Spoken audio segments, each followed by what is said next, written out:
Good day, everybody. Welcome to today's video. In today's video, I got an ARB Air Locker RD117 that's currently installed in 2014 Wrangler JKU with the Dana 44 rear end. Now, if you look closely, you can see there's no copper tube, and one of the shims on the left-hand side is kind of hanging out. There's kind of an unfortunate accident, but now I have to remove the ARB locker. As you can see, that part at the end there that I'm wiping off is supposed to have a copper tube. And you can see actually where the copper tube is torn out. So I'm going to strip the whole thing down, replace some parts, put it back together, and hopefully it'll work. I wasn't sure what to order at first, but I stocked up and I'm glad I got all the parts that I did. Because that part, obviously, as I just talked about before, is no good. That is the new piston seal. That is the air actuator and then the seals for inside.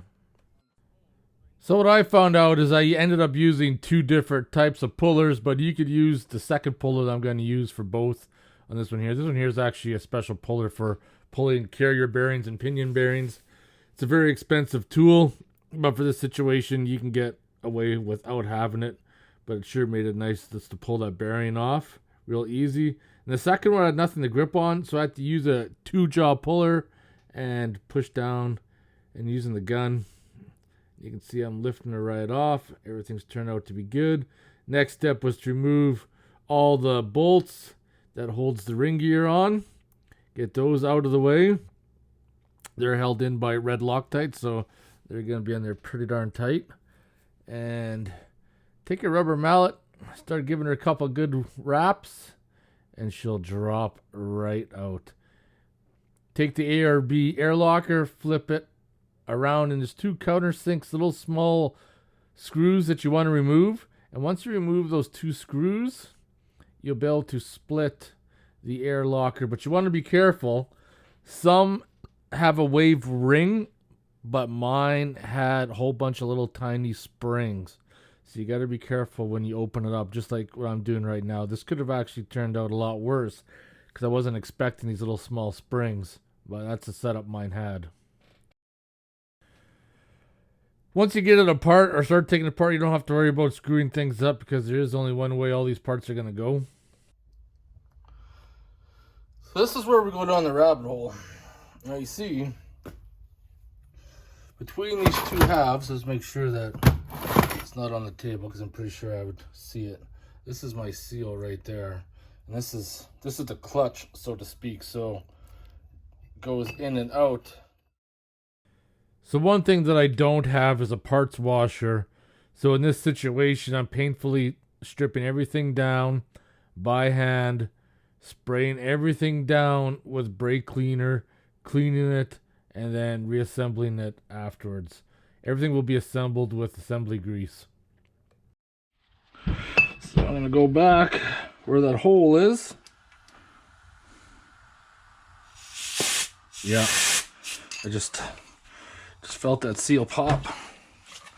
Put the air gun back up there.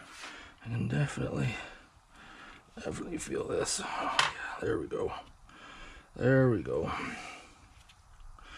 So that doesn't actually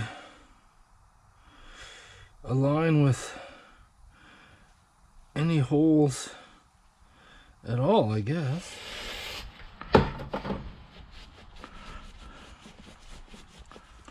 Spray the clutch down.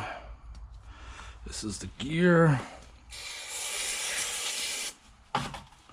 And the bearing shim, which I'll have to separate, clean, use some assembly grease or lube on it if I can get it to even split apart here.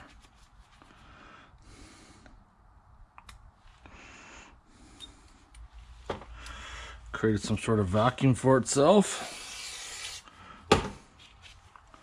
Now, I don't want to assemble any of these pieces dry. So I clean that disc, throw that on there. Perfect. So what you want to do, because this is the one that's going to blow, so you want to hook up your airline. Then you want to make sure that's coming out that hole, and vice versa. You can spray on that hole, and then you should have air come out there. And if you don't have air flowing through there freely, you have a problem. Unless that is freed up, your air locker will not work. So I'm going to put the new seal in, but I'm going to lubricate the sides here.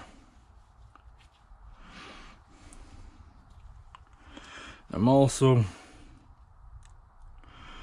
lining up the ends here of where the old one lined up. So I'm hoping I can get this to squeeze back in there nicely without any kind of issue. Just got to get her started. There we go. Push her down with the grease.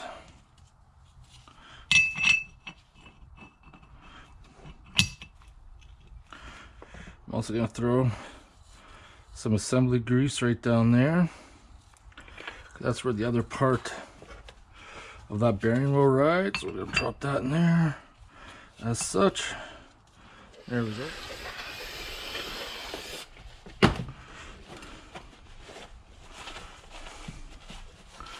Brake clean the crap out of this stuff.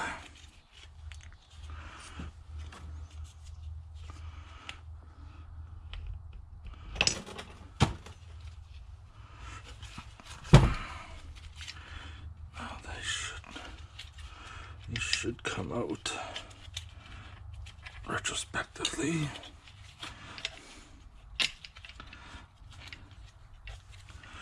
Come on.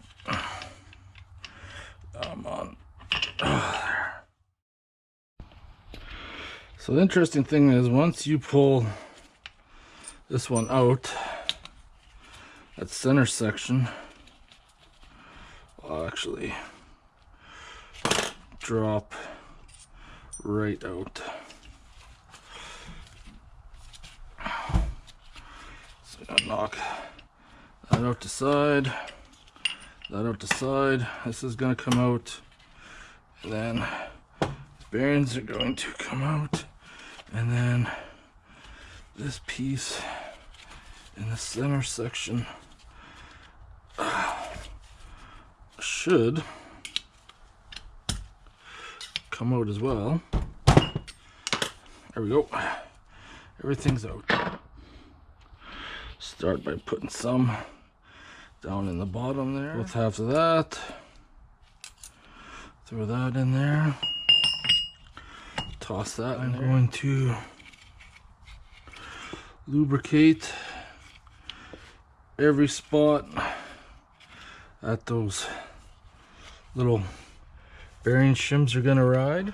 Spin that there like that. Now this is where the fun begins. Gonna stick one in there.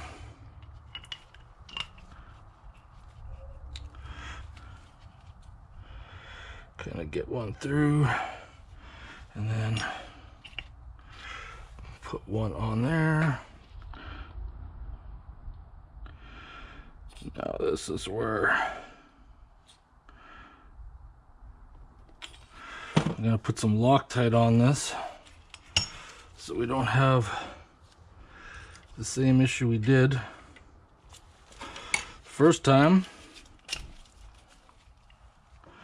Then the second one, feed it through the side. Now there should be another short stubby. I'm gonna line that up. Slide that through the hole. Flip this back over. Loctite that set screw. Drop that back in. So on the spider gears, you want to make sure that you lubricate the gear itself on the back side, push that little bearing on, and then also put assembly grease so all those sides are coated. So when you put it in, they're not going to get damaged. And you just kind of slide them in place. Slide the pin through. Tighten it back up. Remember to Loctite everything. It's very important because one of the issues with this is that there was some problems with the screws backing out, and that's why I ended up in the mess that I'm in. So I probably got a little overzealous with the Loctite, but at least I don't have to worry at all.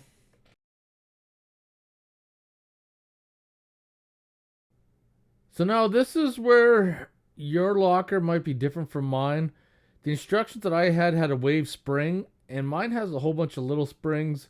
So you got to make sure that you don't lose these in the process for the assembly, and they just go all in those little holes. And make sure you don't lose any, because that's what pushes the piston back in.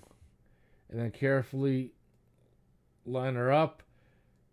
And then last thing you got to do is just put those two little screws in. I did not use Loctite on those because the ring gear is going to go over top of them and going to keep them in place, so there's no way that they're going to fall out. But in a nutshell, that is it. All rebuilt, ready to get reinstalled. If you have any questions or comments, post them below. Otherwise, I'll see you in the next one.